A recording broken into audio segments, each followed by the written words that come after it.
धनबाद में पिछले दिनों मुकेश कुमार पंडित नामक व्यवसायी की गोली मारकर हत्या कर दी गई थी। धनबाद पुलिस ने महज एक सप्ताह में उक्त हत्याकांड का खुलासा कर दिया है। मामले में एक देसी कट्टा समेत हत्यारे और मृतक की पत्नी को पुलिस ने गिरफ्तार कर लिया है। एसएसपी ने बताया कि नीलम की जो व्यवसायी मुकेश कुमार पंडित की हमसफर थी, इसी बीच उसने अपने पड़ोस के एवं अपने पति के मित्र उज्जवल शर्मा के साथ प्रेम प्रसंग में पड़ गई और मुकेश को उज्जवल ने सोशल मीडिया के माध्यम से हनी ट्रैप कर मौत के घाट उतार दिया।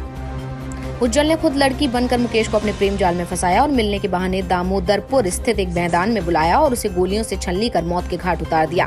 हत्या के बाद जिले में कुछ लोगों ने मौन जुलूस निकाला तो कुछ लोगों ने पुलिस की कार्यशैली पर सवाल उठाए, लेकिन धनबाद पुलिस ने महज 8 दिनों के भीतर हत्याकांड का खुलासा कर हत्या में प्रयुक्त किए गए हथियार के साथ आरोपी और हत्याकांड की मास्टरमाइंड उसकी पत्नी को गिरफ्तार कर लिया।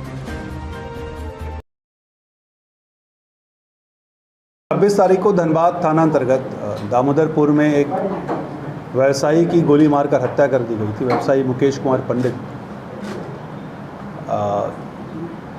इसका उद्भेदन, इस कांड का उद्भेदन कर लिया गया है और इस कांड में जो 2 मुख्य आरोपी हैं, गोली चलाने वाला उज्जवल पंडित और कॉन्स्पिरेटर नीलम देवी जो कि इसकी पत्नी ही है, दोनों को गिरफ्तार कर लिया गया है और हत्या में प्रयुक्त जो हथियार थे, हथियार को भी बरामद कर लिया गया है और मोबाइल्स जिसका यूज़ किया गया है वो भी बरामद कर लिया गया है।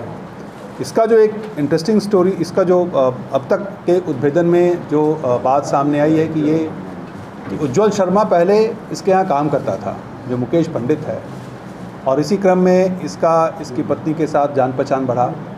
जब जान पहचान काफ़ी ज़्यादा बढ़ गया तो इन लोगों ने फिर मुकेश पंडित के ऊपर को लगा कि कैसे इसको निपटाया जाए।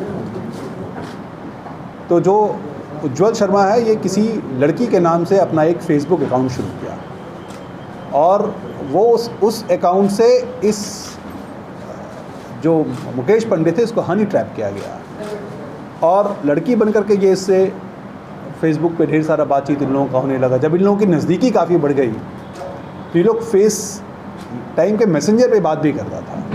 जब इन लोगों की नज़दीकी काफ़ी बढ़ गई तो एक दिन जब इसको मिलने के लिए बुलाया वो, और उसी दिन मिलने के लिए बुलाया और फिर मैसेंजर पे ये लोग बात कर रहा था और जैसे ही लोग आमने सामने हुआ, मुकेश पंडित ने ये उज्जवल शर्मा ने गोली चला दी और वहीं पर ये इसकी मौत हो गई। तो ये जो टोटल कॉन्स्पिरेसी है, टोटल कॉन्स्पिरेसी का जो पूरा एंगल है और जो पूरा हनी ट्रैप का एंगल है, वो भी अपने आप में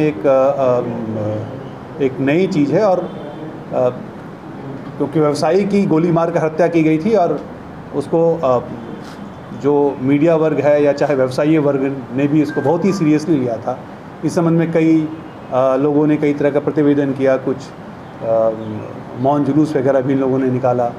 तो इन सारे चीज़ों को देखते हुए बस यही है कि व्यवसायी वर्ग को कहीं भी ऐसा लगता है इस तरह का जो हनी ट्रैप्स होता है, ये सबके लिए है कि हनी ट्रैप से ज़रूर आप लोग बचें।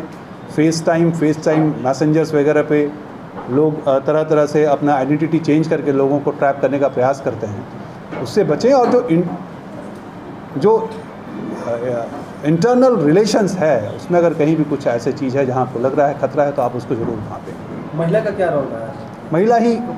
महिला क्योंकि महिला के साथ उसका संबंध बढ़ा था और दोनों